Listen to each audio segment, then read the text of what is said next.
लक्षद्वीप बनाम मालदीव विवाद से शुरू हुई सोशल मीडिया की टसल अब कूटनीतिक पटल पर भी चर्चा का विषय बनी हुई है। पीएम मोदी ने भारत के लक्षद्वीप का दौरा किया, कुछ तस्वीरें शेयर की, लोगों से वहां जाने की अपील की।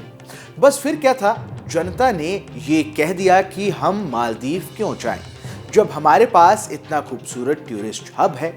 लेकिन भारत के टूरिस्ट पर अपनी रोजी रोटी चलाने वाले मालदीव के नेताओं को ये बात कैसे हजम होती। उन्होंने भारत के प्रधानमंत्री को लेकर विवादित बातें कहना शुरू कर दिया। बस फिर क्या था, भारत में बॉयकॉट मालदीव ट्रेंड करने लगा। मामला इतना बढ़ गया कि राष्ट्रपति मोहम्मद मुइज़ू को अपने 3 मंत्रियों को सस्पेंड करना पड़ा। लेकिन क्या आप जानते हैं कि इस पूरे विवाद की जड़ कहां है? कैसे मालदीव के नेता भारत के खिलाफ चंद घंटों में ही जहर उगलने लगे? तो हम आपको बताते हैं कि आखिर इस पूरे विवाद की भूमिका कब और कहां से तय हो गई थी। नमस्कार, मेरा नाम है कुंवर शर्मा और आप देख रहे हैं न्यूज नेशन का डिजिटल प्लेटफॉर्म।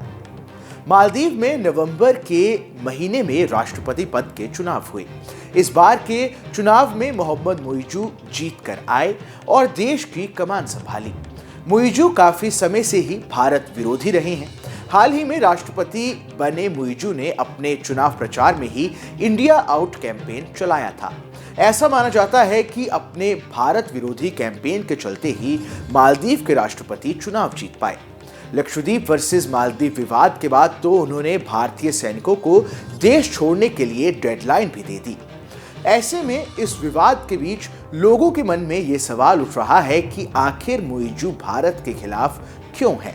दरअसल पीपल्स नेशनल कांग्रेस और the progressive party of Maldives चीन समर्थित नीति का पालन कर रही है और हर उस चीज को हटाने पर उतारू है जिसे वे भारतीय प्रभाव समझते हैं। इसी चीन समर्थित नीति के चलते उन्होंने चुनाव इंडिया आउट के मुद्दे पर लड़ा था। सितंबर के अंत में मुइज़ू की पार्टी के समर्थकों ने माहौल बनाना शुरू कर दिया था कि इब्राहिम मोहम्मद सोलेह की पार्टी पर भारत का प्रभाव है। इसके साथ ही भारत की तरफ से भेजे गए 2 हेलीकॉप्टरों को सैन्य मौजूदगी की तरह से दिखाने की कोशिश की गई थी। वहीं मीडिया रिपोर्ट्स के मुताबिक फरवरी 2021 में मालदीव की राजधानी माले के पास हार्बर और डॉकयार्ड तैयार करने के समझौते को भी ऐसे दिखाया गया था कि ये प्रोजेक्ट बाद में भारतीय नेवल बेस बन जाएगा। मुइज़ू का चीन का और उसकी नीतियों का समर्थन करना इस बात से भी साफ हो जाता है कि राष्ट्रपति बनने के बाद मुइज़ू भारत से पहले चीन दौरे पर गए। इससे पहले लंबे समय तक मालदीव के राष्ट्रपति पहले भारत का दौरा करते थे।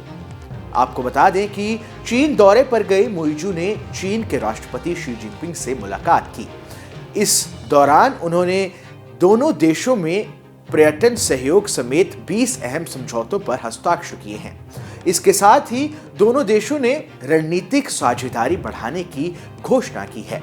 खास बात यह है कि मुइज़ू की चीन से वापसी होते ही भारतीय सैनिकों की वापसी की मांग और तेज हो गई है।